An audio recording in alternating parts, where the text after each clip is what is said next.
Hey, Pow Traders, welcome back on the Pursuit of Wealth. It's Rod with Pow Group. Today is Wednesday, September 23rd, and we have a red Wednesday on our hands. And I kind of felt that as soon as I woke up today when I saw gold was trending down and stocks weren't really affected. And even yesterday when the dollar was rising and stocks were rising, I was a little concerned by that. But before we jump into the content, just make sure to smash the like and subscribe to the channel, tick the bell to be notified on my next update. I do these daily market recaps every day at the end of close. Sometimes I do a midday update as well, depending on the amount of content. So first on the list, we'll talk about some news and events. So we did have the Fed Neil Kashkari speak at the School of Public Health at Harvard, and it was pretty bearish the entire time. They were talking about the pandemic, how it was hurting small businesses, and they wanted to see another stimulus package passed. They were talking about how we have inequality in terms of wealth and health and racial inequality, and it was pretty bad, the whole entire thing. They were talking about a second wave hitting harder than the first. So if you want to give that if you want to check that out, wouldn't really highly encourage it, but just to know that the narrative and the sentiment right now is very, very bearish. And basically the whole time they were talking, they were very bearish. So quick couple trade reviews. So I did SPXS and SQQQ swings from yesterday. If you watched yesterday's video, you know that I said I was taking a position in those, swinging those. So I did cash in big on those today. I flipped it a couple times as well, but I am holding about a half of that position short again overnight because of how weak we closed in the broader markets. And I did add some CGC and some Hexo on the pullback. I think Aurora was down like 30% today on a negative earnings reaction, which we'll bring up the chart here later on. But that's basically where I'm at. I'm slowly scaling into CGC and Hexo for a long-term position. And I'll scale in a couple more orders. Like I said, I'm only allocating about 1 or 2% of my capital to those names, and I'm okay with it going to zero. Those are positions that I'm going to hold for the foreseeable future, potentially a year or two plus. So basically nothing more else to report there. Like I said, I'm just swinging SPXS and SQQQ and a little bit of MJ overnight, mostly cash though. So reviewing the indices, and if you checked into my video yesterday, you would have known that I gave you guys a heads up to be looking for the 50-day moving average as a rejection. And keep in mind on SPY, we were adjusted for the dividends. We basically got there yesterday if you factor in the dividend adjustment. But then if we look at QQQ, you can see that's exactly where we rejected, and we closed with a huge bearish reversal candle, daily lower high set once we lost the hourly uptrend on SPY and QQQ. But you can see those daily candles are absolutely terrible on those major indexes. And SPY next support on the 100-day moving average down at 317. And just to bring up the daily chart, you can see here that we're in a possible daily bear flag again. So we had one back here, and we had that confirmed, and we have another one here that could potentially be confirming. And by the looks of that close and that candle, how ugly that is, I wouldn't be surprised if we see that bear flag confirm. But you can see here we just poked above the 382, so still in bear flag territory. And if we take a look at the measured move of that, so we'd be looking at somewhere around there. So you'd be looking down here at 312, but again, we do have support at 319, which was the daily higher low. So we'll be watching that as well. And we also have the weekly head and shoulders potential set up as well. So that bear flag does confirm, and we do head down to the 310s. I would start to pay attention more and more to this weekly head and shoulders. So again, just something that I'm watching, we're a little early in the pattern, but just a little early pattern recognition there for you folks. And like I said, once we lost the hourly trend on SPY today, so as soon as we lost the low here of 325.86, that's when we saw some significant follow through, because that meant that we lost the day or the hourly uptrend, which means that our daily lower high is likely set. And going into the end of the day, I called it out in the chat room. I don't have time to bring it up, but essentially everybody was saying that I was on fire today, and I basically sent out a buy alert on SPXS just over $6 today, and it hit my target of 650, so we hit a low of 601 and we hit 650, so we were up 8% on the day, and I basically called that out to a T. I said, consider taking a position. I think it was around 610, and once we held the $6 level, and it was off to the races after that. But I also called out in the chat room today, and if you're not in a community, again, check out powgroup.ca or pursuitofwealthgroup.com. You can join us for a 7-day free trial, no credit card required, and you'd have access to those early signals as well. And if you do want to join us, it's only $4.99 a month. But you can see here that we were trying to change the 5-minute trend into the end of the day.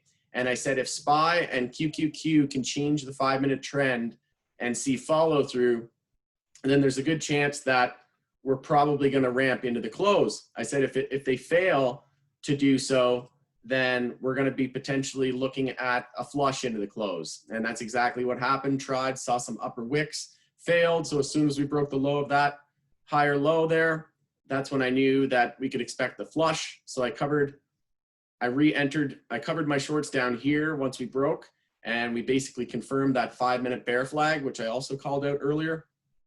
So you had 2 warnings and could still potentially be a bear flag here. So then I reloaded half that position short again up here toward the end of the day. Once I knew that we were getting extreme RSI, you could see that we were trending up.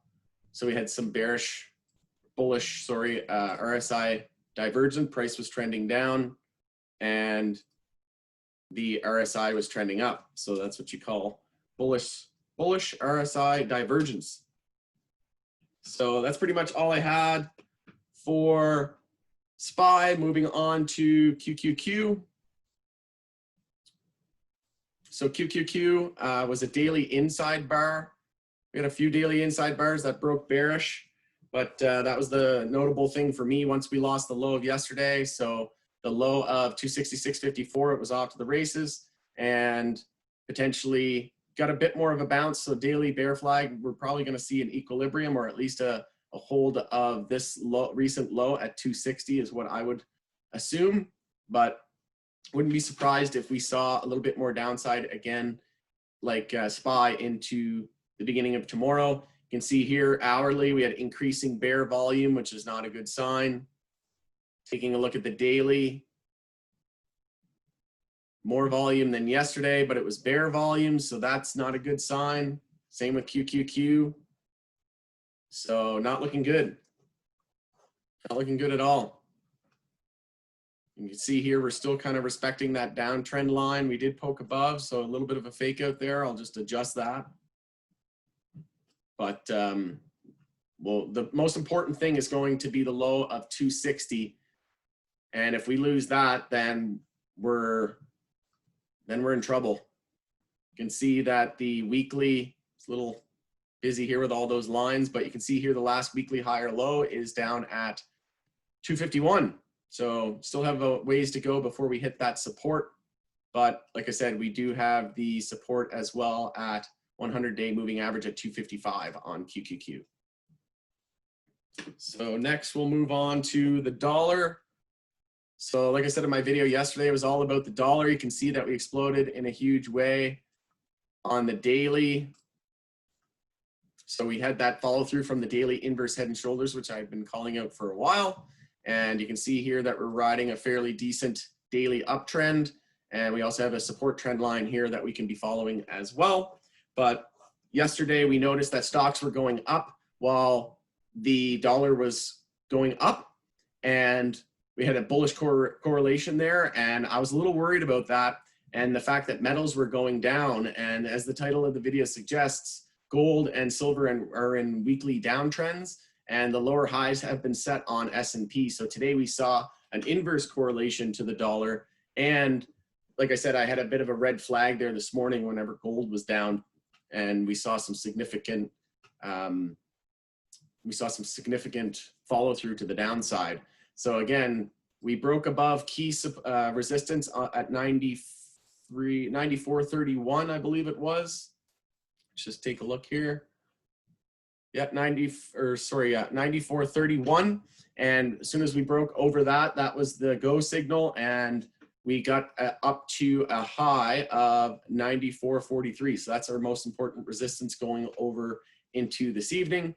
And you can see here, it's a little bit too much of a pullback to be considered a bull flag at this point, but you know, you can technically still call that a bull flag. So we'll keep an eye on that over this evening. And taking a look at gold. So gold did change the weekly trend. So you can see here we had a nasty pullback. We had prior weekly support at 1862.89. We're currently at 1862.29, and the low of the day today was 1855. So that confirms a weekly downtrend. We'll want to see follow through into this evening, but could potentially be a monthly bull flag. I highly doubt that we'll be looking at a bull flag scenario on the monthly. I just don't see it with the amount of uncertainty right now in the markets.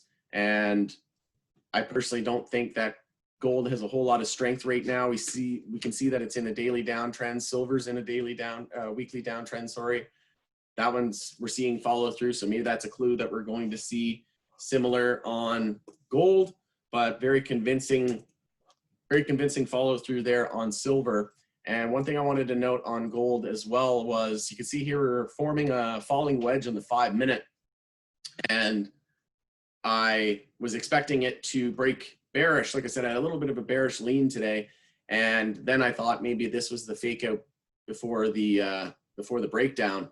And sure enough, that's what we got, was an attempt to try and reverse the 5-minute trend. We couldn't do so, into a lower low, change the weekly downtrend pattern, and we did form a 5-minute higher high and higher low into the end of the day. So we are in a 5-minute uptrend. So that's notable, but we'll want to change the hourly, and we'll start with the hourly trend change. Then we'll be confident that we could potentially see a bounce. But if we don't see any hourly trend change over tonight, then I would be leaning bearish into tomorrow as well. Taking a look at US oil. US oil had a daily inside bar that broke bull. So you can see here it broke bullish, and then we came back within that range, and a little bit of a fake out there on oil, currently at 39.51. High of the day was 40.70. So those are the most important, 40.70 resistance, and the low of the day, which was 39.28. Then after that, we're looking at support at 38.67. And that's it for oil, I believe. Let's take a look at the end of the day. So still in a 5-minute downtrend into the end of the day. Silver, 5-minute uptrend. Gold, 5-minute uptrend. So gold and silver a little bit stronger than oil here at the end of the day. Just take a look, see if there's anything else. So XBI. So most of these other, we'll just take a quick look at them on the daily, but we'll look at XBI. Closed near the low of the day, broke the low of yesterday, bearish. Same with XLE. Same with XLF, same with XLRE, the real estate trust, and same with XLV. So very, very bearish. Taking a look at the NASDAQ, same, very, very bearish. Taking a look. So this is what we want to see if we have. So I was an aggressive bear. I started to short on the way up. I took multiple shorts, took my last short at 355 on SPY, and now on the way up, I'm very, very conservative on the bounces. And then again, because we're in daily downtrends and soon to be weekly downtrends, I mean, you could technically say we're in a weekly downtrend on SPY, because taking a look here, you can see that we did have a little bit of a higher high. The high here was 342.64 and 343.06. So you could technically call that a weekly downtrend with a weekly lower high and lower low. So maybe you want to see a little bit more of a pullback than that, or a little bit more of a bounce, than that to confirm that. I wouldn't argue, but could technically make the argument that SPY is also in a daily downtrend. So taking a look at Apple. So I did have a very bearish lean, and I was very aggressive. I started shorting as soon as I started shorting early. once we got to about 270 on QQQ, and then I started shorting SPY once we got back to the 330 level. And as soon as we rejected from the daily EMAs, as soon as we rejected from, and you can see we've been rejecting on Apple from the daily EMAs for a while now, and same with SPY and QQQ. Anyway, we weren't able to close above that, so that was notable. But again, I had a bearish lean. I started shorting, and then once we lost the hourly uptrend on QQQ and SPY, that's when I went really heavy and shorted, and could probably see that our daily lower highs were set, and that looks to be the case. And Apple lost the low of yesterday, very bearish candle on the daily, and no support down until the 103 level, which was the low of the recent dump. And on the weekly, you can see that we have a lower high every candle. We're losing weekly exponential support at EMA 12. Taking a look at Apple on the 50 and the 200 and 100-day moving average. So you can see we rejected from the 50 as well. Next support down at around $98. MACD trending very, very bearish on the daily. About to cross on the weekly here. So like I said, it's already crossed. I use another formula that we use at Power Group. You can see that we're already major, and we rejected as well at the 10-week moving average on Apple, which was 112, and we hit a high of 112.86. So again, rejecting from the 50 and the 10-week moving average, like I called out in the video yesterday. So if you didn't see the video from yesterday, you can check it out. If not, subscribe to the channel and you'll be notified on any of these future updates, and you can take advantage of these heads up in advance. And just take a look at Tesla real quick on the weekly. We haven't crossed the MACD, but it's getting close, very bearish today. Wouldn't be surprised if we broke so if we lose 365 and the MACD crosses here, I'm going to be very, very, very bearish on Tesla. Taking a look at the daily, you can see here that we haven't tested the 50 yet, which is at 362. So we could find some support there tomorrow. I would expect us to test that tomorrow. And the 100-day down at 279. Taking a look at Tesla on the chart. So you can see we had a very, very bearish week so far, very, very bearish day. So the battery day sort of disappointed with expectations that these, it was basically 2 or 3 years out. People got kind of spooked by that. And yeah, it didn't live up to the hype, I guess is the easiest way to put it. But you can see here we have increasing daily bear volume. You can see that we are in an hourly downtrend. Looking at the end of the day, increasing bear volume, close near the low of the day, dropping after hours, not a good sign. Not a good sign at all. So taking a look at ACB, that was the next one I wanted to show. So I've been reiterating this. I've been stating it again and again and again, and it sucks to see this because they just keep hurting the sector, the Canadian sector. And what the best thing they could have did was just take a deal with Afria and be done with it. And they probably got a low ball offer, but now they're probably wishing that they took it because we're down 30% here today. That's just absolutely atrocious. And if you thought, like I had so many friends saying, oh, this, Aurora, such a good buy here. And the first thing I said was, when was the last time you bought any of their products?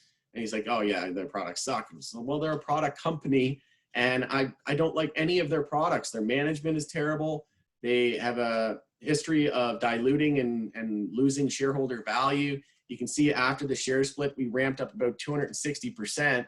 So I recognizing what people are saying, they're just saying, oh, it's down 70% from the high. Maybe it's a good buy, but if you would have bought minus 70, we just dropped another 20%. So that's terrible. It's down 80% from that.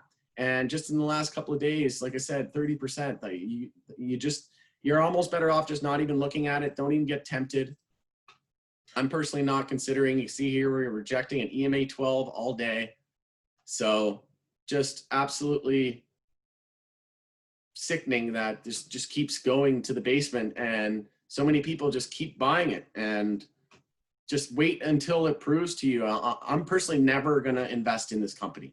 I don't care if it goes up 300, 500%. I don't care if it strikes a deal with the best company out there. I have absolutely no interest in Aurora. There's other places. There's thousands of stocks and companies that you can place your money. Why would you go with Aurora? That's just my 2 cents. But again, this isn't investment advice. This is just my opinion on the market. Do your own research and make sure you know what it is that you're buying. So that's pretty much all I have for you guys today. Again, in summary, we had the rejection from the 50-day moving average like I called out yesterday. And we're going to be eyeing the overnight futures with ES and NQ. And we'll be looking for some clues with gold and silver, whether or not they keep trending down. We'll be watching the dollar and oil as well. And we do have some important data tomorrow. We have the economic data for the US continuing jobless claims, a few other different economic data points as well. So check in tomorrow for another daily market recap. Again, it's Rod with Powell Group. Thanks again for joining us, and best of luck to you all tomorrow.